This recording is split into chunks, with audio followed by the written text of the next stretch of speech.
Welcome back to Uplink, the only place on the internet where you can find out about all the latest gaming news and everything else that's going on in the gaming industry way too late. We definitely do this every week, and you should subscribe because of that. We haven't taken any time off. No, and no one's been sick or busy. It's been exactly 1 week. Yeah, 7 days, and wow, so much news has happened in that 7 days. Let me tell you. And we're doing a bit here. It's been it's been like a month. It's been a minute. But you joke, there has been a lot of news that has come out. Even considering we've been gone for a little bit. Yeah. Over the past week, there's been a lot of news. Yeah, it's crazy, 7 days. Yeah. We're going to be talking a little bit about the Microsoft merger, continuing problem in my back. We're going to be talking... The Microsoft merger or just the problem in your back? A little bit of both. Okay. A little bit of column A, a little bit of column B. We're going to be talking, of course, about the Game Awards, which wrapped up last Thursday. Mm-hmm. Lots of announcements there. We'll talk a little bit about the winners and maybe a little bit about that ending to the show, which was all kinds of strange. The thing. At no point was it on my bingo card that Bill Clinton was going to get called out on... Or be called a rabbi. Or unorthodox. No, he was orthodox. Orthodox. Very orthodox. Extremely orthodox. And he got nominated. So, good for him. Good for him. And then we're going to talk a little bit about some upcoming adaptations that we've recently found out about. And I'm going to talk about Pokemon because I have feelings on the game that I have not yet gotten to express. Also, if you've been waiting around for reviews from us, I apologize. We are working our butts off as a team of like 4 people. And so we are trying to get those out, but we also have day jobs. So. Also, trailers ahoy. Yeah, trailers ahoy. Ahoy. Ahoy. Ahoy. Ahoy. Mm-hmm. Very important distinction. And we definitely didn't take that from a different podcast. Yeah. All right, so let's just dive in with our first story here, talking about Microsoft. So Microsoft has been officially sued by the FTC. It's really very good and normal when you get sued by the federal government. Yeah, I mean, look, it definitely isn't a very big indictment of how common it is for you to be hostile and you're taking over of certain sectors of the economy. So FTC has officially filed suit. This is following the CEU. You got me. The European version of the FTC. I apologize for being stupid. FTC stands for the Federal Trade Commission, by the way. And the other one stands for something we're over in Europe. So that's what that one is. We're in another place. Yeah, not the U.S. And so, they're suing them on the grounds that this merger creates a monopoly, creates unfair advantage in the play space, and that Microsoft will probably withhold games. By the way, we've talked about this a lot, but if this is the first time you're coming here, the merger with whom? Oh, yeah, so good point. That's why we have him. He's done news before. I have not. I mean, I have. Let's not talk about it. Let's remind people what potentially illegal business practices are. So the big thing here is that back in February or January, Bobby Kotick struck a deal with Microsoft to sell Activision Blizzard. Bobby Kotick has been embroiled in many a lawsuit alleging horrendous things under his watch and that he himself committed. You can check out our videos down below for a more in-depth conversation on that. But the big thing to remember is that Microsoft is making the largest entertainment purchase ever at $69 billion. Mm-hmm. Trying to buy Activision Blizzard, which, if you don't know, has a huge slice of the pie when it comes to money spent on games, if you will. Let's put it this way. Last year, on the top 10 chart, 3 of the top 10 games were the Call of Duty game for that year, the Call of Duty game for the previous year, and the Call of Duty game for the year before that. 3 of the top 10 occupied by just one game. Right. All owned by Activision. Also, Microsoft has, the reason that this is probably, in my mind, the reason that this got on the FTC's watch list and eventually led to a lawsuit is that Microsoft has, in no uncertain terms, made it very clear that they want to make all of their content exclusive to Xbox and Microsoft platforms. So that's not entirely true. They have made... No? No. So they have made a very consistently bold statement, which is that they want more players to have access to their games, which Sure. But following that same kind of talk after the Bethesda merger, when they bought Bethesda ZeniMax, about Starfield, which was originally going to be out on all next-gen consoles and is now only coming to Xbox, that starts to fall apart pretty quickly. There's also rumors that they are looking to bring Elder Scrolls 6 exclusively to the Xbox. So what's different than from what I just said? Well, so the thing is that they maintain, and they have proven that they are willing to go out of their way to publish on other platforms when the property is correct. So, for instance, Halo Infinite, Xbox and PC exclusive. But Psychonauts 2, also an Xbox-owned company with Fine Brothers Productions, Double Fine, not Fine Brothers, Double Fine Productions. Yeah, the other one's a YouTuber. That one was released on all platforms. Similarly, we got Cuphead released a couple years later on all platforms. The DLC launched simultaneously on all platforms. So it's not uncommon for them to bring stuff to other platforms.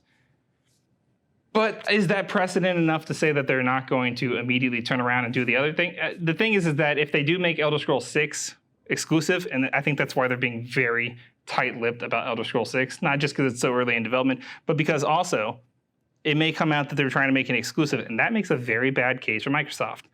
But all that aside, let's jump into what we're talking about today with them, because here's what they're doing to try to assuage the situation and get past this FTC. Tension. Yeah, they want to ease the tension, and they're doing it by making a whole lot of promises.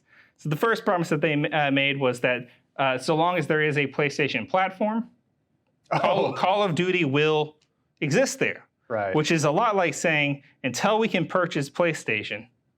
Until we can purchase Sony. Right. Here's the thing. I think, for one, welcome our corporate overlords. Praise be. Mm-hmm. Here's the thing. I think that Microsoft's end goal here is to get Game Pass on everything so that they control most of the market through streaming and not through typical like even sales. Like Game Pass go to Sony? Yeah.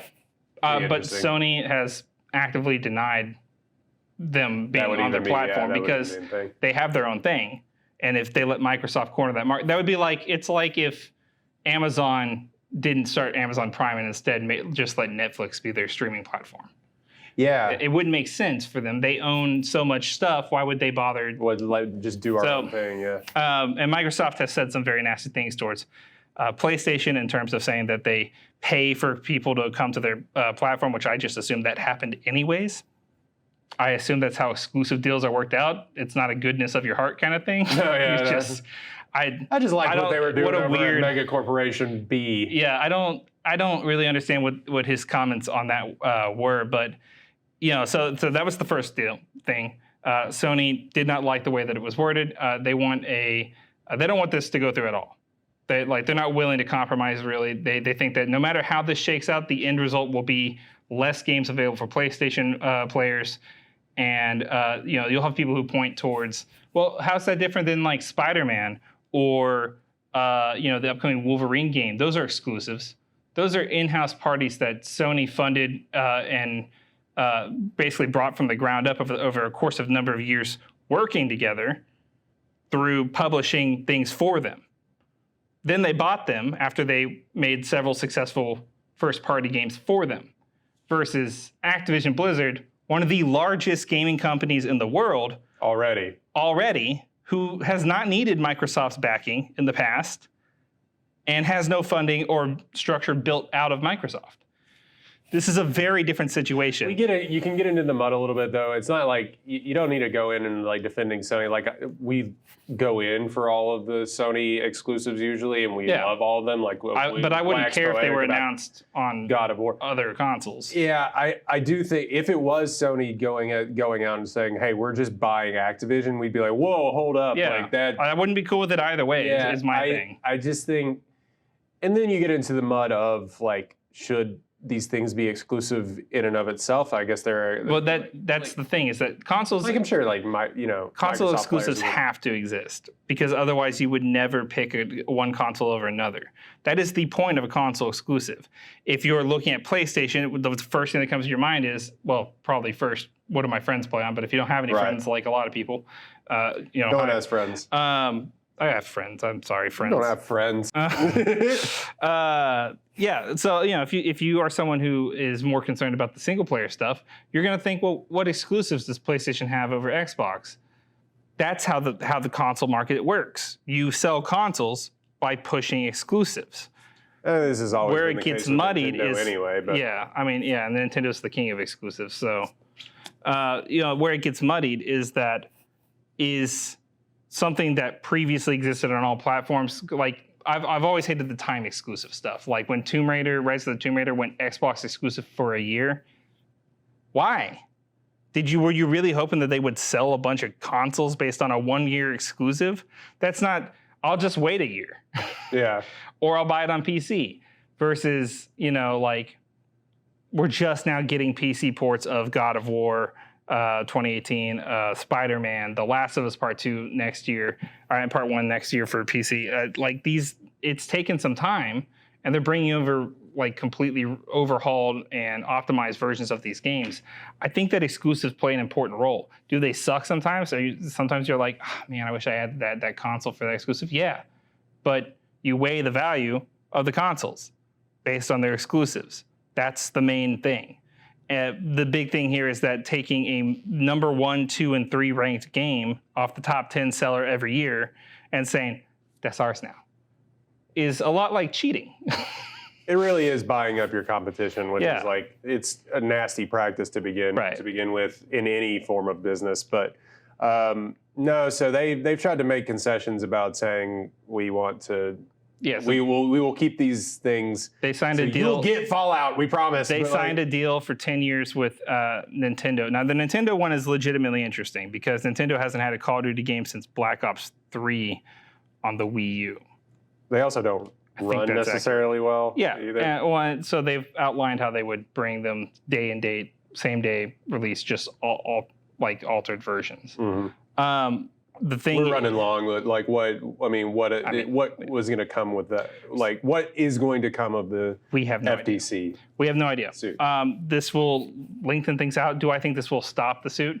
Probably not. I think that what will happen is that over the course of the length of the deliberation, the legal minutia of it all, Microsoft will be forced to make a lot more concessions. There'll be a lot more conversation about what they will definitely pin down as deals. And I think ultimately it's going to come down to that they're going to have to sign a thing that says that any previously existing, and this is just speculation, nothing, crawl down here, Andrew. There's no legal advice here, okay? We are not. Do not start a betting pool based on what we say. In fact, if you couldn't tell, we're not lawyers. I mean, I am, but not here. Yeah. Bird law. Yeah. Attorney at Bird Law. But yeah, I think that it's ultimately going to come down to Microsoft being forced to sign something that says that if it existed previously, that probably makes the most sense. That it should not be made console exclusive, or if it existed previously and was selling over X number of copies. Yeah. Because I could get how you could take. I'm trying to think of a good like the Sekiro game from Software. Mm-hmm. Yeah, and the license on that's all kind of weird.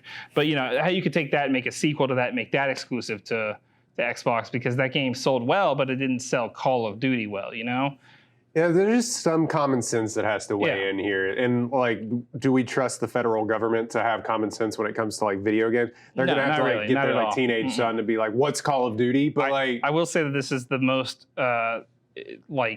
attention they've paid to the gaming industry in a long time. Ever? Yeah. Yeah. So I am excited that they are actually going to do something about a potentially massive deal. Because if Microsoft had just been allowed to go through this, no concessions would be made, and then Microsoft could next year be like, and now Call of Duty is exclusive, and you have to pay $15 extra on top. I believe there's a little. I mean, just in general for breaking up monopolies, that's always been a thing in the United States, and we need to do more of it again. But coming for you, Amazon. Yeah, so we need to take a little. Joey B, take another look at that. But the thing, there is a little bit of precedent, I believe, back in when the studio systems were being founded for movies, and just talking about the entertainment industry, which I believe that this would fall under. Like, they broke those up before, which is something that probably need to do again because Disney owns everything. But like, well, and they don't though. Is the thing. That's a whole separate thing. Like the amount of stuff that they will earn from this purchase is like abysmal in terms of like, because if you look at it from a pure number standpoint, this will not give them a monopoly. It'll give them a major piece of the pie, but it won't give them a monopoly. No, obviously. But if you look at it from what games create revenue every year at the level that like places like Sony or Nintendo would get kickbacks off of enough to justify wanting to keep that game running on their console, then it becomes a problem. You're cutting.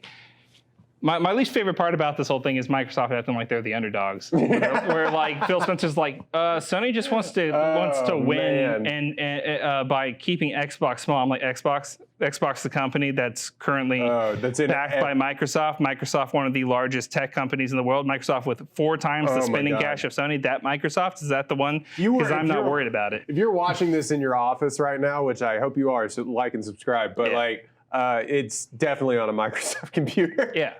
And if it's not, it's still running Windows. Yep. So, unless you're, fancy and you get it. Anyway, that is going to be something to watch, and we will continue to watch because until our eyes bleed with this whole case. We'll have updates as soon as we have them, guys, and we will bring them to you as often. We're going to have to cut half of that out, but let's leaving all of it. Let's talk about the Game Awards and the thing that everybody wants to talk about: Stray winning multiple awards. Yeah, Stray did pretty good. God of War did excellent. Elden Ring did excellent. Elden Ring ended up taking the Game of the Year spot. Not a surprise. I know, not a surprise, you were upset about it. But kind of annoying. People were upset about it. Look, I'm glad so many people liked it, but ultimately that game just didn't click with me at the same level that God of War Ragnarok did. But also, what a freaking fantastic year. All of the Game of the Year nominees, excellent. There wasn't a category really out there that didn't have at least 1 or 2 major, great releases this year. What a year for gaming. And that's... Which is weird because it started off, we were at the beginning of the year on this show, we were kind of we were saying it's kind of light, but that's how it typically starts. Not next year though. Next year it's all top heavy. Next year, what are you doing to me? January through March is a nightmare. Yeah, multiple games coming out. Anyway, one thing about the performance aspect of it, of course, Christopher Judge won best performance, best male performance. Yeah, or no, they just had best performance. Just best performance. Also, Sonny Sajak was nominated as well. They had 3 God of War people nominated in there. Was the woman that played Freya? Freya, was she nominated? I think so. Are you sure? I'm pretty sure. Okay. I could be wrong. Correct me in the comments. There is multiple in that thing that is like, you could have made the entire... I'm glad that he won. Snack? I do not need a snack. You could have made the entire cast of that. Long, though. Yeah. I didn't watch the speech. His speech was super long. Elden Ring winning. Like we said, the game didn't connect. I didn't play it. You played it a little bit. Yeah, it didn't connect with. It's not like a lot of people here love the game too that we work with as well. Yeah, producer friend Tyler Bolden played. Yep. He played. Friend of the show, Alex Tyler Bowman rather played all of. He said that was his entire PlayStation Wrapped was Elden Ring. So obviously it connected with people and people connected with it. Us, we're more like I don't know, dialogue driven. I guess it's. I like narrative that can be delivered to me pretty standardly. I get that the narrative was different for God of War than it was for Elden Ring rather than it was for God of War and stuff. But for me, a narrative that isn't told to you doesn't really resonate as well to me. But also that makes me sound like a toddler who doesn't know how to read. I know, it makes it sound real stupid. Big man baby don't like when people don't explain. We're the idiot boys that don't get it. But I just think... I mean, fair. That is fair. But I do think you also have to go into those games knowing what you're getting into. Yeah. And to me, it I don't like playing those games because I don't like having a bad time. But it's only fun if you're into the sadism of it. Yeah, hitting your head against the wall. You're a masochist. Yeah. But we can't sit here and if you're watching this rolling your eyes, we can't sit here and say that it objectively isn't a masterpiece like put together. Yeah, look, from a gameplay perspective, from a game design perspective, there's so many things that Elden Ring does that are incredible. For one, the UI design is impeccable. I like how simplistic things are. God of War also had a pretty solid UI design, so I think that's like the biggest takeaway from this year was that games that have slick design features from the head to the toe are what are going to win. It's not about best looking graphics or about even the best gameplay. I think that it's all the designs coming together to make something that clicks with a lot of people. And in this case, for the first time, I think in a long time From Software, this clicked with a lot of people. Like it really brought people into the fold that were not fans of the Souls games, types games, which kind of carries on to our next subject. Because congratulations to all the winners, by the way. Very happy also the very ending of the thing, dude ran up on stage who we all thought was some person's kid. I thought everyone seemed confused because it seemed like maybe it was part of the show at first. Yeah, and then he grabbed the mic and this French 15-year-old boy said, "I'd like to nominate my Orthodox rabbi, Bill Clinton." And then it kind of went silent because it definitely was it's like the meme of the big cane coming and getting like Bugs Bunny out and then ripping him away. They're zoomed out and they're and everybody's like, okay. He was on. What does that even mean? I don't know. What are you talking about? Is this a protest? What are you protesting?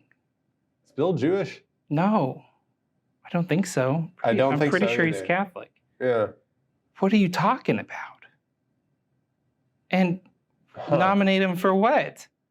The host next year? Look, I'm just saying, don't run on stage. Don't do that. But at least have a message if you're going to do it. Like do something. He's 15. This is clearly a prank. Yeah. But also, just a joke, guys. Just felony trespassing. Just a prank. Yeah, Jeff Keighley, dude. What was your security doing, my guy? He's 15. All he had was a blazer on. He was wearing a t-shirt and jeans, and then he just slipped someone's jacket on before walking on stage. I'm waiting for the YouTube GoPro footage of this where he's like, never believe how I broke into the gaming award. Yeah. Top 10 security flaws of the gaming awards. Number 3 will blow your eyeballs out. I know. If you're gonna rush this, don't do it. But if you're gonna, don't do it. Hardwired does not condone jumping on stage at events to promote your personal. Be funny. Do something cool, man. Be funny. Like if you had been like, "I'm gonna let you finish." Yeah, don't ever quote Kanye ever for any. We don't do that here. No. But I know you're 15 or whatever, but 15-year-olds are just. He probably thought that was stupid. really funny in his head. Do something cool. Use your time wisely because you're going to jail. By the way. Yeah. Sorry, you've been. Oops. He's already out. All handcuffs. You've been arrested. He's good. He's out. He was on an interview with Jason Schreier where he explained that he's a prankster. He also pretended not to be Jewish for some reason, despite clearly speaking Hebrew and stuff. So I don't know. It's a whole thing. Let's move past that. Like everyone else, let's move past that. I think, a lot of cool reveals because the Game Awards are really less about the Game Awards and they're more about the commercials that happen every 30 seconds. Lots of world premieres, a lot of cool stuff that got announced. Some of my personal favorites, Hades 2. The first Hades game is incredible. If you haven't played it, go play it right now. We'll wait.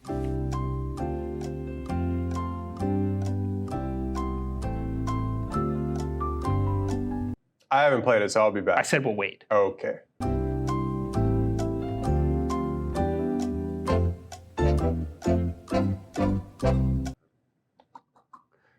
I just played it. It was awesome. I bet everyone liked that. Yeah, Wasn't that crazy? It was nuts. Oh, man. So, the gameplay is phenomenal. Soundtrack's phenomenal. I love the characterizations of the gods and stuff, and I'm really excited to see where they're taking the story because of the way the story wrapped up in Hades. Final Fantasy XVI's trailer was badass. The Forspoken demo was pretty good. We'll talk about that. We'll talk about that in a minute. And I was also real big boy excited about the return of one of the greatest mech games ever, Armored Core, with Armored Core 6. That's a From Software game. Hey guys, if you've been playing Souls-likes, this isn't one of those for once. So come do the mech thing. It's so cool. It's gonna be so cool. A game that hasn't come out since 2000. The last version of it. I mean, the second one came out in 2012. Whatever version they released, the last thing came out in 2013. So throwing it all the way back. And it's nice to see that for PlayStation 2 or for PlayStation 2 and Xbox 360 or PlayStation 3 and Xbox 3. Yeah. That's okay. Yeah, I mean, and it's nice to see them branching away from the Soul stuff. I think they've been doing that so long that that's now just become an expectation for them. Yeah. But hey, guys, hey, game developers, come here. Let's talk about it real quick. Stop making Souls-likes. Stop it. Yeah. I'm over it. Not every game that is third-person action needs to be the hardest thing I've played or have me die and reset every time. There are few of you who have done this well, and most of you have not. You can borrow things from Dark Souls, sure, but stop making Souls-likes. I don't want them anymore. I don't care if other people like a different thing than me. I decided that this is not something that should happen anymore. Make more mech stuff. More mech suits. Get out of here. I was going to say, what was the... Not you. You guys stay. What was the mech game that you loved that was sort of underwhelming for most people? They made two of them, sorry. Titanfall. Titanfall, yeah, dude. Yeah. Titanfall 2 is awesome. Titanfall 1 is hot garbage, but Titanfall 2 is awesome. Yeah. Look, is it similar to Titanfall at all? No. Okay, see, people are going to laugh at me, but I just never... is like... Talk about games that miss me. Yeah, Titanfall is like bipedal robots that are piloted from the inside. Armored Core is a lot more variety of types of mechs. You've got tank mechs, you've got ship mechs, and a lot of them are non-manned, mechanized robots. Sure. Those were words that came out of my mouth. So yeah, I think it's going to be cool to see them return to something that's different. I'm very excited to see what kind of changes they bring to the series, and for a lot of people, for this to be their first Armored Core game ever. We also got our first look at the Tekken 8 gameplay, which I am so hyped for. I love Tekken. We've talked about it. I don't need to talk about it some more, but no. I mean, they didn't have Kuma in there, but put my bear in the game, please. I'm sure they will. Yeah. What about you? What was your favorites? Look, I mean, we'll just continue this into the Forspoken talk. I'm so excited for Forspoken, but the demo and the longer demo that I watched on IGN and the early access review that I'm blanking on his name. We didn't get access to. No, we're not popular. But the early access review that they did. Julie Hayes says we're popular. Thank you. Thanks, Julie. You don't watch, but thanks. I'm a little nervous. Yeah, I get that. Combat looks awesome, especially once, and this has been said as much by people that have played it, once you get further into it and you unlock more spells. The problem with that is that like the demo that they gave them, they're like, oh, you get to play 3 chapters and you get to unlock like, I don't know, 30 of the 100 spells or something that you can possibly cast. So it's like, oh, okay, good. I think the problem that I see mostly with it is how lifeless the world is. So I didn't get that it was lifeless, just that it was barren. Well, yeah, and that's kind of also part of the story. I guess so. Yeah, I guess it's that like, life is hard to maintain there for normal people, right? But I did feel that there. It looks barren, man. Yeah, and we only got to see one area. Yeah. There's that's not the whole. The whole game doesn't take place in that area. There's a whole bunch of different biomes and stuff that they've talked about in other videos.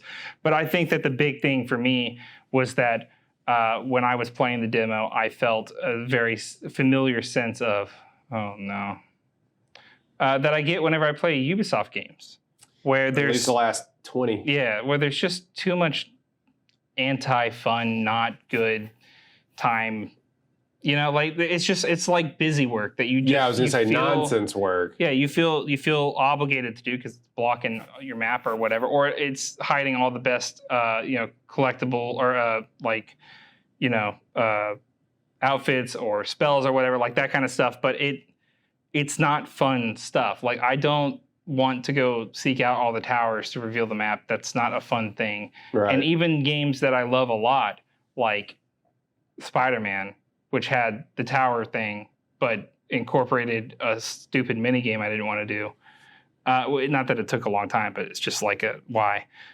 Like those. Please let me fast travel faster than what it takes to actually. Yeah, dude, don't put these blocks in that keep me from being able to use the fast travel system. It's dumb.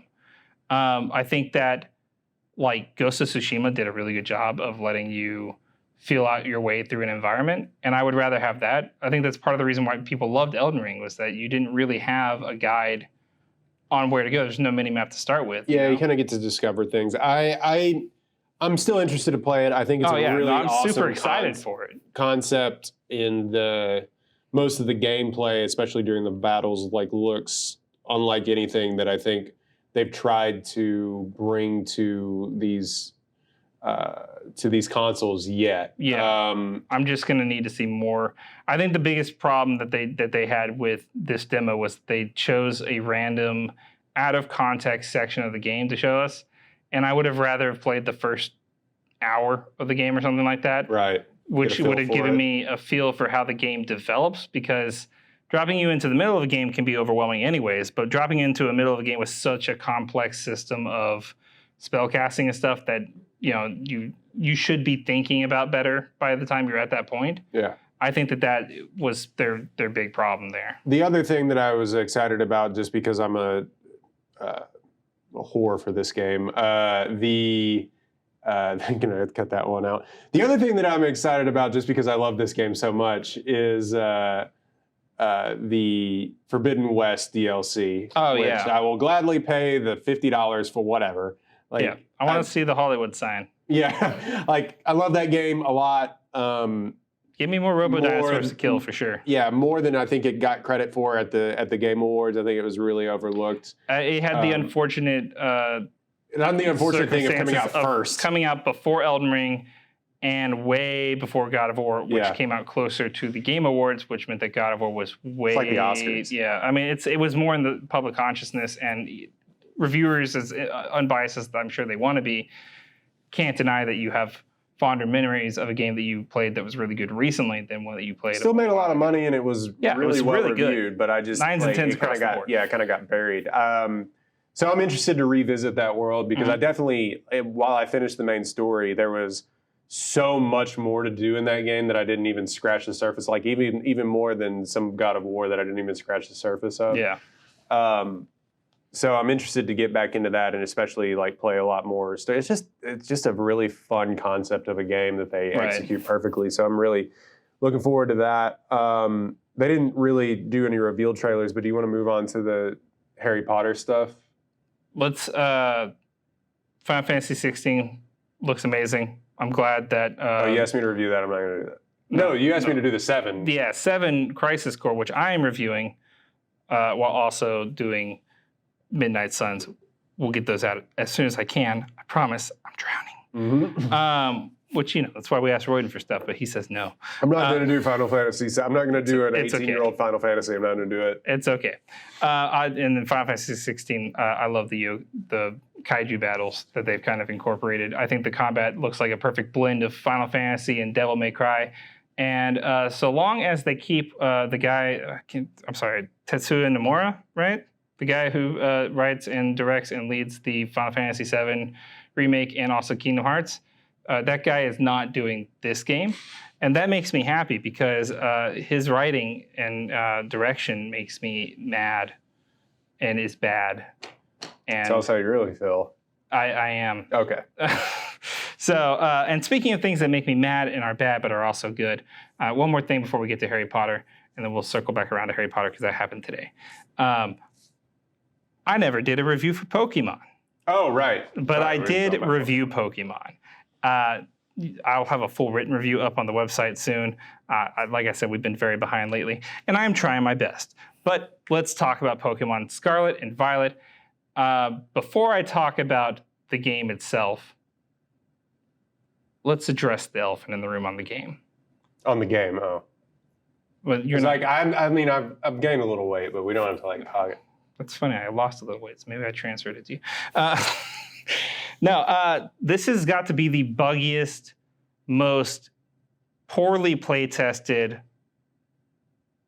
like fundamentally broken Pokemon release ever. Moreover, Pokemon is the highest grossing gaming franchise out there. There is no excuse for putting out a game so fundamentally broken that some players weren't able to play hardly at all. The frame rate dips hard. There is tons of pop-in. Pokemon have weird animations that happen. Sometimes you'll catch a T-posing character as you transition to a cutscene. All the cutscenes slow the game down. If you're riding your bike too fast, your bike Pokemon too fast, that's a slowdown. Did you throw a Pokeball? That's a slowdown. Did you talk to someone? That's a slowdown. Did you see grass? That's a slowdown. Is it raining and there's grass? That's a slowdown. Water running? That's a slowdown. Hey. Don't look at the sky, it will explode. Yeah, stop it. If you needed more time, you should have taken it. Yeah, Arceus came out like? In January. Yeah, we didn't need another Pokemon game this year. And all that aside, I love this one. I was gonna say, like, it was so good. Doing this entire thing. So look, doing this whole bit just to say it was great. This will be a pivotal moment for Pokemon for two reasons. One, yes, this game was received poorly due to its technical problems. No, this is not a Nintendo needs a new system thing. This is bad design. Ever since the switch to 3D, full 3D Pokemon games, Game Freak has really struggled to maintain the same level of quality that they maintained with their 3DS and 2DS games, which, or even their DS games, which used sprite work, or in the 3DS games used pseudo 3D modeling, but not full 3D open worlds. This is a big undertaking for them that they have not attempted before. Even Arceus wasn't a real open world game that was open section. You would have to leave one area before going to the area. The areas were big, but they were loaded in as a set. Right. But I loved it. It was really good. And this pivotal point is, can they win back the goodwill of people by making necessary fixes, or are they going to say they're going to do stuff and then continue put out another Pokemon game? Yeah. Ideally, would be 2 or 3 years away from another Pokemon game. But moreover, you have to fix this, Nintendo. Game Freak, Pokemon, you have to. I'm not coming back to another game that's broken this bad. Here's the thing. I'll tell you that much. Here's the thing. They don't have to. I know they don't have to. They don't have to. Well, except for in the places where they do. They sold 10 million units of this thing. Yeah, what are you talking about? It's the fastest selling console exclusive that's not on Nintendo ever. All of them. Fastest selling. Crazy. The gameplay is good. I like the stuff that they did. I like the concept of what it was. Yeah, I like all the concepts are good. The Pokemon are, what are these designs? I have, like, of the 3 starter Pokemon, the one that had the doofiest beginning design ended up with the coolest final design, and the other 2 did the thing that everyone was asking them not to, and they stood up on their back legs and became people. And I don't like that. Ew. I know the furries like that, but I don't like that. So, Masquerada and the duck one, I'm not a fan. There are many designs in this game I'm not a fan of. You have brought in so many terrifying implications with the different designs that you've chosen here. Why did you make a Pokemon that is a population Pokemon? It's 2 mice that are just dating, I guess, and then they have kids when they evolve. But Pokemon already breed. What? Huh? Also, they have a move called Population Bomb. This is also a terrifying implication. What do you mean, Population Bomb? Well, here's the thing, Andrew, and I got good news for you. Pokemon aren't real. They are to me. In my heart, they are. I don't know. The Pokemon standing up on their back legs and doing a person is like Yeah, it's I don't like it. It's like the Hat Man. Like it's just unsettling. It worked for certain Pokemon, like a Benadryl nightmare. like Mewtwo, Lucario, Blaziken. Like those all worked because they were designed to be like bipedal creatures that look almost animal, but also just happen to be bipedal. Those were fine because all three of them were Mewtwo's psychic and is designed after like human anatomy on a Pokemon. He was made by men. Makes sense. Lucario is a fighting Pokemon. I've never understood how you could have a fighting Pokemon that didn't have fists. So, until now, where there is a Paldean Tauros in this game that is a fighting type and is a bull. So I guess you don't need him. And then Blaziken was also firefighting. You know, it was all about the kicks. It was like a big, strong chickadee dude. These other ones, not so much. Not a fan. All that aside, the three story structure of the game where you can go take on the gyms was a lot of fun. The storyline across the board was better than Pokemon's been in a long time. Time travel stuff is weird, but I guess I'm here for it. I don't know. I do wish they had diversified. I played Violet, by the way. I wish they had diversified the styles of those time-traveling paradox Pokemon a little bit more because they're all robots. And while that's interesting in theory, it begs the question, how did Pokemon become robots and how are they still organic in the future? And also, why do all Pokemon evolve to robot? I don't know. That don't make no sense. So real weird stuff. There's a few mechanics in there that could have been better implemented. I think that they should have brought over all the mechanics from Pokemon Arceus, including the ability to catch Pokemon in the wild without having to engage in a battle, because I get that you want to have the battles happen, but I want to catch a lot of Pokemon very quickly, which this game does let you do. Filling out the Pokedex is still one of the most serotonin-inducing experiences you can have in gaming. I will fight to still the death. Hits, right? Yeah, dude, it does. You're like, oh man, I'm almost there. Oh my gosh, I'm almost there. Hell yeah. It's right in the main vein. And this was actually a Pokemon game that was fairly challenging at the spots that that there were real challenges. Because it was going to explode your... No, there were actual... I lost quite a few battles to some of the higher ranking gym leaders and stuff. I was never over leveled for most of the gym leaders. Now, granted, I took the gym leaders on in the intended order. You can take them on in any order, though that is kind of like saying, well, sure, you can walk over there. That guy's immortal for now. But, you can go over there. You can go fight him if you want. That's crazy, but don't do that. But you can fight it because, like, if you go take on the final gym leader with your level 5 Pokemon, you're going to have a bad time. And if you level up so much to take on that last gym leader first, then all the other Pokemon gyms are a breeze. So just take him on in the intended order. The biggest complaint I have about this game, aside from the technical issues, is that there was no level scaling.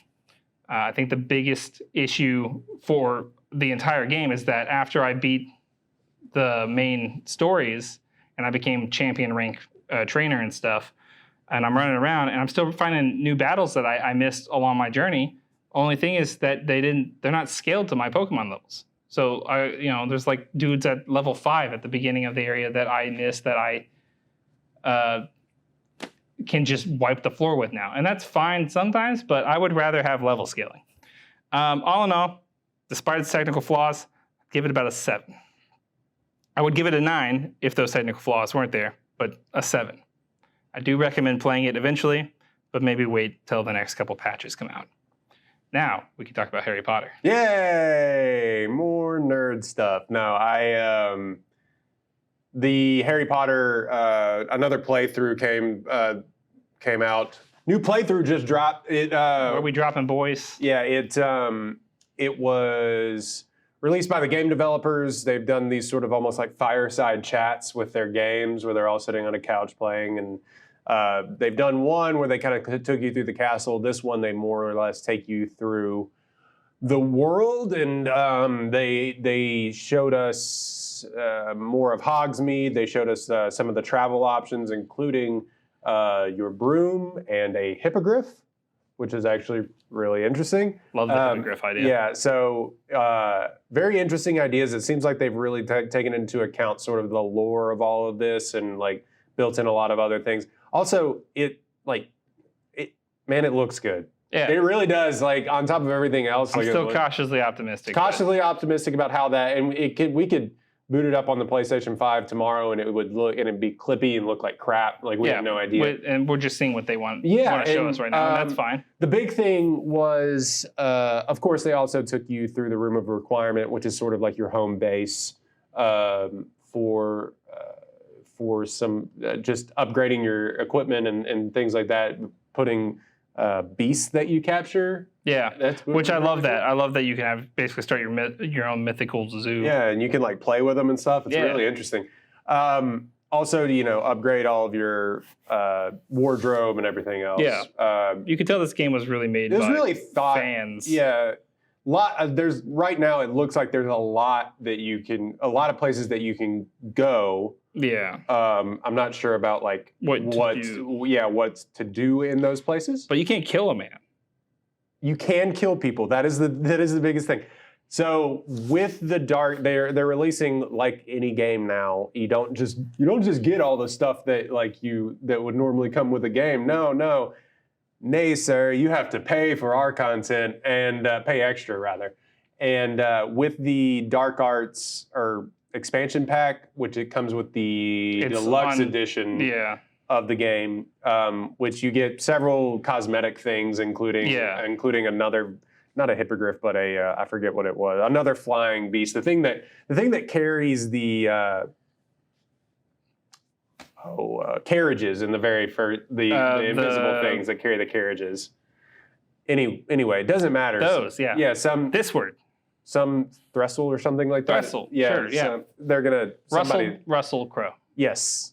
Absolutely. Russell Crowe is, are you not entertained? And carries you around the map. He does his bad Greek accent from Thor: Love and Thunder. Right. I think Fat Russell Crowe carries you around.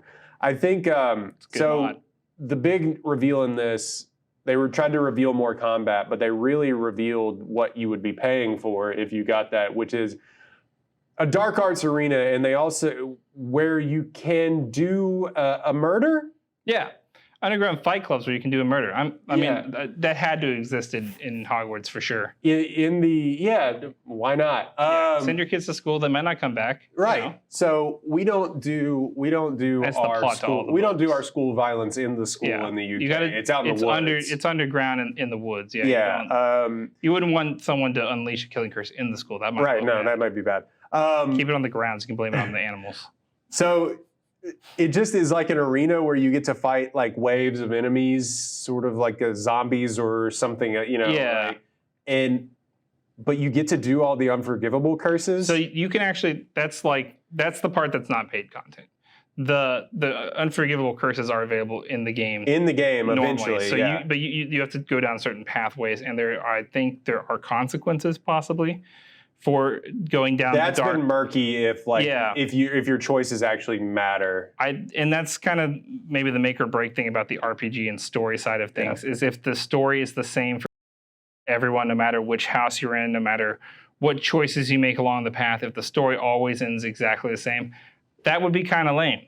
I appreciate all the detail to the smaller things like the room with all the animals and doing a murder to a man and fancy clothes. The spells look awesome. Yeah, and the spells look great. And I think the magic combat sounds and looks incredible. Yeah. But if it all comes at the cost of a story that makes any of that stuff fun to have something to do besides repetitive combat arenas. Yeah. I think that besides commit a genocide. Yeah, I mean, I think that would be the biggest pitfall this game could make. They have to not fumble the story. Harry Potter is all about the story, and you can't just is this going to be a trip to the Wizarding World, or is this going to be immersive in the Wizarding World storytelling? Which, granted, for a lot of players, I don't know if it matters. For the people that are going to be buying this game, if you're a Harry Potter fan, you're already on board. Yeah, let's just be real. But for people like me who are Harry Potter fans but aren't so hardcore, ancillary to I do not care what happens to this franchise going forward. Do I enjoy getting to spend more time there? Sure, but it's a lot like. I'm trying to think of another example. Transformers. Okay. It's a lot like Transformers. I enjoyed those things as a child, and I still enjoy them today. But do I care whether or not like the Optimus Prime stuff continues? No, I don't. I don't care anymore. But give me something cool to do, you know? So there is a conversation to be had, and it's already being had on Twitter, which I kind of like fart noise to this game. A lot of people are boycotting this game, if you will, or got jeers at the Game Awards when they announced it as like most anticipated, or one of the most anticipated. It didn't win that, but like because of the whole J.K. Rowling thing. Who did win most anticipated? I can't remember. Probably Breath of the Wild 2. I think it was. Either that or was it another Final Fantasy game? Could have been Final Fantasy 16. But I'm just not interested in having the J.K. Rowling conversation with this. She's not even involved. I'm not interested in that. And I get that she's going to get money from it, but that's just the price you pay for loving something made by a terrible person. Right. Unfortunately, there's a lot of terrible people who are also very good artists and writers and songwriters and all kinds of stuff. Yeah, tough listening to some of your favorite musicians. You have to separate some of that from each other. Sure, if their message is of the bad things that they say are coming through their work, and you could argue that the Harry Potter books clearly had a lot of her values in them, but I do think that she's gotten worse over years, and that this story doesn't have to be hers anymore. There's so many people working on this. I think it can be taken back. Yeah, and there's so many people working on this that aren't employed directly by her. Right. That this story doesn't belong to her at all, except for a name. And even then, it's Hogwarts legacy, not Harry Potter legacy. So you're still getting kind of around the whole direct correlation. It's just not a conversation like, I'm going to play the game. Boycotting this won't hurt anyone other than the developers who work millions of people are going to play on the game. I'm just not interested in having that conversation. Yeah. Another conversation that I think is weird is because of the aforementioned curses that were mentioned. You know, people have been writing, is it cool to like have like quote unquote child violence in this? And to that I say, in this context, is it weird that, yes, you can already throw fireballs at other kids? What makes you think the fireballs don't hurt? In this context, is it weird that your character is a 15-year-old that gets to do these curses? Yeah. Sure. Very bad. Very weird. In the same way, it was weird that Harry Potter got a chance to do these curses at around the same age. He just chose not to. Also, to that, I would say your kids are playing Call of Duty, so like, what are we talking about here? Yeah, if we're gonna get into the child violence, we're gonna really get video games. Slippery slope. It's a very maybe, slippery slope. You know, maybe your 10-year-old shouldn't be playing Call of Duty or whatever, but like, I'm just saying, like, it's a very slippery slope when you go with this, like, hey, we're doing magic spells, like, you know what I mean? Yeah. Like, it's not. What are we talking about? What are we talking about? What we're talking about now is that we got to wrap up the show. Yeah. I'm excited for God of War, Amazon series. People want Triple H to play him. I don't want Triple H to play him. He actually kind of looks like him. I would love for Christopher Judge to have the chance to portray him on screen. I think it's be interesting. Kratos is one of those characters that I think you can't separate the voice from the character. So unless you're going to go through and painstakingly dub over Triple H with Christopher Judge, which would be a slap in the face. He just looks like Kratos. That's fine. Don't cast people based on who they look like. Pick actors that are good for the role, but also, just like Christopher Judge, do it. It won't be a big deal. He's literally Kratos. The only thing is this is going to take a while to develop, and he's on the other side of 60 now, so it won't matter. He's in good shape. Yeah. Anyway, and he's a god. So CGI. Wrap this up. Things that we've got coming up. We've got not one, not two, not three, but 4 reviews currently in the pipeline coming your way very soon. We'll have another episode, the last episode of the year for Uplink next week. We'll talk a little bit about our favorite games of the year and what we're looking forward to next year. You can also look forward to, at the beginning of this coming year, a brand new series focusing on the development cycle of video games, starting with pre-production all the way through post-production, as well as covering the PR side of things. We've got interviews with developers, PR people. Got lots of cool assets to show you guys. I'm very excited to share that project with you guys. If you haven't watched it already, go watch the last episode we did 2.5 weeks ago. Also, be sure to like and subscribe. We are getting so close to 1,000 subscribers, and I would love to hit that mark by the end of the year. So if you haven't already, subscribe, go to your friend's house, threaten them at wand point with a Cruciatus curse, and then tell them that you're gonna do it. You're gonna do it. Better subscribe. They're gonna do it. Yeah, I mean, lots of fun stuff to look forward to. I'm happy that we were able to get another episode in. Finally did it. We'll see you guys right before the holidays for Hardwired and Uplink. I'm Andrew Hamilton. That's Roy Ogletree, and we are out of here. Nap. Take my hand off.